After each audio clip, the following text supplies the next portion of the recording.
Chimie niveau seconde, chapitre Transformation nucléaire. Ce chapitre appartient à la partie modélisation des transformations de la matière et transfert d'énergie. Donc, sommaire du chapitre, nous verrons tout d'abord la notion d'isotope, nous verrons la notation des noyaux et des particules libres, ensuite nous verrons les propriétés des transformations nucléaires, nous verrons ensuite comment écrire une équation de transformation nucléaire, puis nous verrons deux catégories de transformation nucléaire. Tout d'abord la fission nucléaire et ensuite la fusion nucléaire. Et ensuite, nous verrons comment l'énergie est libérée par les transformations nucléaires. Petit 1, les isotopes. Tout élément chimique est caractérisé par son numéro atomique, noté Z majuscule, qui correspond au nombre de protons dans son noyau. Les noyaux correspondant à un même élément chimique ont par conséquent tous le même nombre de protons. Par contre, ils n'ont pas nécessairement le même nombre de neutrons. Définition: deux noyaux ou particules monoatomiques sont des isotopes l'un de l'autre s'ils ont le même nombre de protons mais que leur nombre de neutrons est différent. Par conséquent, deux noyaux peuvent être qualifiés d'isotopes si ils ont le même nombre de protons mais pas le même nombre de neutrons, ou alors s'ils ont le même nombre de protons mais pas le même nombre de nucléons, ou encore s'ils ont le même numéro atomique Z mais pas le même nombre de masses A, ou encore s'ils correspondent au même élément chimique mais ont des noyaux différents. Petit 1, les isotopes suite.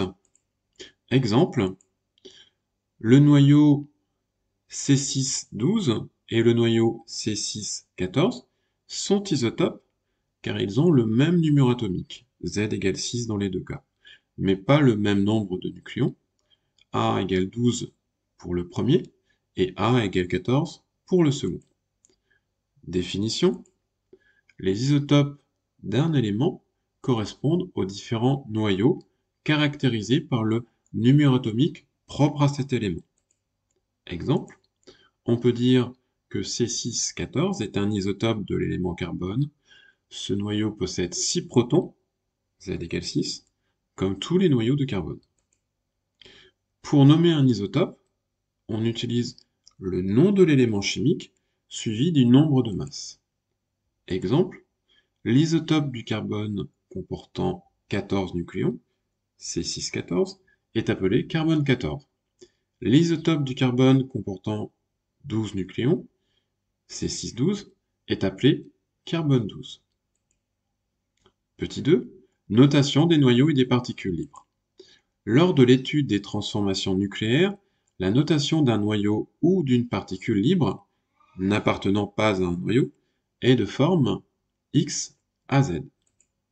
Cette notation est identique à celle des éléments chimiques du tableau périodique, avec cependant une petite différence au niveau de Z. A correspond toujours au nombre total de nucléons. Par contre, Z ne représente plus le nombre de protons, mais le nombre de charges élémentaires portées par le noyau ou la particule. Il est positif pour une charge positive et négatif pour une charge négative. Petit 2, notation des noyaux et des particules libres, suite. Exemple, l'un des isotopes du carbone a pour symbole C612, ce qui signifie qu'il comporte un total de 12 nucléons, ainsi que 6 charges élémentaires positives.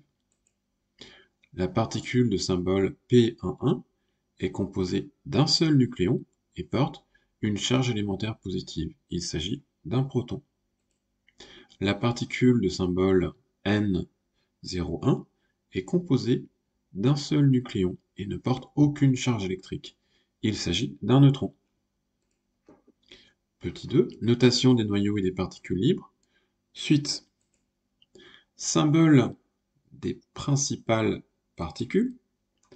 Donc le proton est représenté par la notation P11, le neutron par la notation N01, l'électron par la notation E-10, le positon ou le positron est représenté par la notation E10.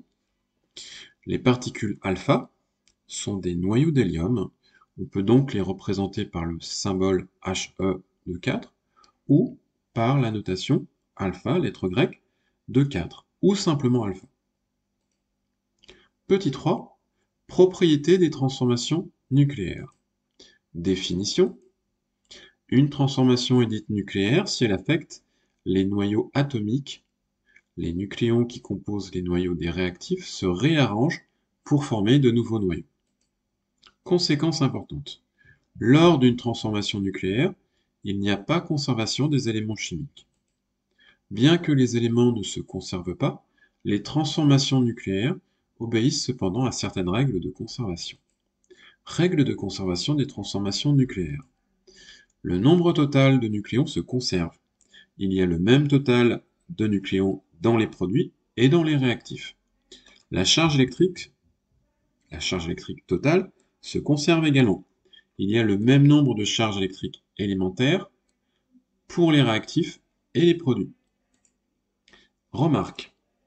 Les transformations nucléaires ne respectent également pas la conservation de la masse. Petit 4. Équation de transformation nucléaire. Tout comme une transformation chimique ou physique, une transformation nucléaire peut être représentée de manière symbolique par une équation de réaction nucléaire. Cette équation reprend certains codes déjà utilisés. Les réactifs sont notés à gauche, séparés entre eux par un signe plus.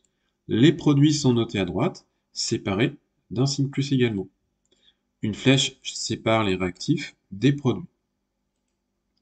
Il y a cependant aussi quelques différences entre une équation de réaction chimique et une équation de réaction nucléaire. Tout d'abord, les formules chimiques des réactifs et des produits sont remplacées par les symboles des noyaux et des particules libres. L'équation de réaction nucléaire respecte les règles de conservation propres aux transformations nucléaires. Petit 4, équation de transformation, partie numéro 2. Une équation de réaction nucléaire aura donc une écriture du type A1Z1X1, A2Z2X2 donne A3Z3X3 plus A4Z4X4. La conservation du nombre total de nucléons au cours de cette transformation se traduit par la relation suivante entre les nombres de masse. Donc la somme des nombres de masse des réactifs, A1 plus A2, est égale à la somme du nombre de masse des produits, A3 plus A4. La conservation de la charge totale de cette transformation se traduit par la relation suivante. Z1 plus Z2, la charge totale des réactifs, est égale à Z3 plus Z4, la charge totale des produits. Exemple. La réaction nucléaire entre un noyau d'uranium-235 et d'un neutron forme un noyau de brome 87, un noyau de lantane 146, ainsi que des neutrons. Cette transformation nucléaire peut être représentée par l'équation de réaction nucléaire suivante. U92-235 plus N01 forme Br3587 plus La57-146 plus 3N01. Petit 5. Fission nucléaire. Définition. Une fission nucléaire est une transformation nucléaire au cours de laquelle un noyau forme plusieurs, au moins deux, noyaux comportant moins de nucléons que lui. Une fission nucléaire ne peut se produire qu'avec des gros noyaux, c'est-à-dire des noyaux comportant un nombre élevé de nucléons, souvent plus d'une centaine, qui se fragmentent sous l'effet d'une collision avec une particule, souvent un neutron. Pour vérifier qu'une transformation nucléaire est une fission, il suffit de vérifier que tous les noyaux formés ont chacun moins de nucléons que le noyau initial. Petit 5, fission nucléaire, partie numéro 2.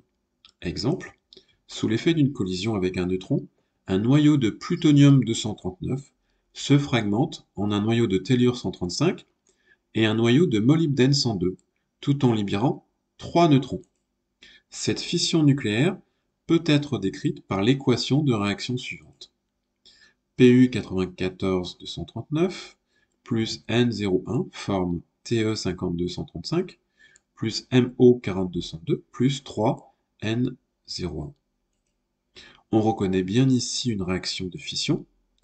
L'un des réactifs est un gros noyau de plutonium qui comporte plus de 200 nucléons.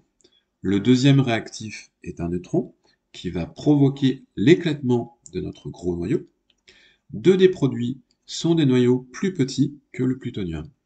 Cette transformation produit aussi trois neutrons qui peuvent à leur tour provoquer d'autres fissions. Petit 6. La fusion nucléaire. Définition. Une fusion nucléaire est une transformation nucléaire au cours de laquelle deux noyaux s'unissent pour former un noyau de taille plus importante. Une fusion nucléaire ne peut avoir lieu que pour des petits noyaux, c'est-à-dire des noyaux comportant très peu de nucléons, en général quelques nucléons, comme l'hydrogène, l'hélium, le beryllium. La fusion ne peut se produire qu'à des températures très élevées, lorsque les noyaux ont assez d'énergie pour se rapprocher et vaincre les forces de répulsion électrostatiques qui tendent à les éloigner, parce qu'ils portent tous les deux des charges positives. Lorsque l'énergie des noyaux est suffisante, alors ils peuvent se rapprocher suffisamment et fusionner, c'est-à-dire former un noyau plus gros comportant davantage de nucléons que les noyaux de départ. Petit 6, fusion nucléaire, partie 2. Exemple. Un noyau d'hydrogène 2 et un noyau d'hydrogène 3 peuvent fusionner pour former un noyau d'hélium 4. Cette fusion peut être décrite par l'équation de réaction suivante. H12 plus H13 forme He24 plus N01. Cette transformation est bien une fusion, car l'hélium formé est constitué de 4 nucléons, ce qui est davantage que chacun des réactifs.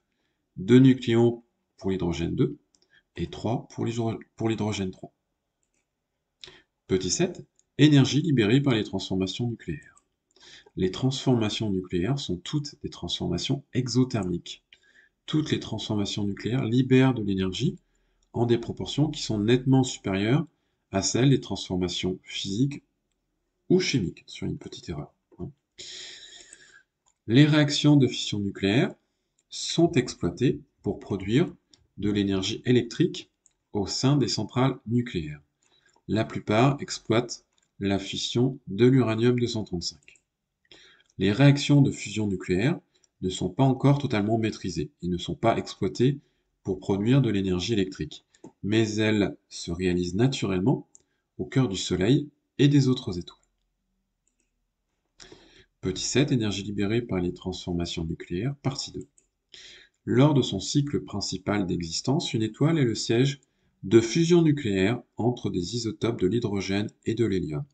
Mais à la fin de sa vie, et notamment lors des supernovas, des éléments plus lourds fusionnent progressivement pour donner naissance à des noyaux atomiques encore plus lourds. L'énergie libérée lors des fusions nucléaires stellaires est convertie en énergie de rayonnement. L'énergie libérée lors des transformations nucléaires est liée à une forme particulière d'énergie associée à la masse. Lors d'une transformation nucléaire, le nombre total de nucléons se conserve, mais pas la masse totale. Une partie de la masse est convertie en énergie. Bon, le cours est terminé. Vous pouvez retrouver cette leçon sur le site webphysique.fr. N'hésitez pas à poser des questions en commentaire si vous en avez.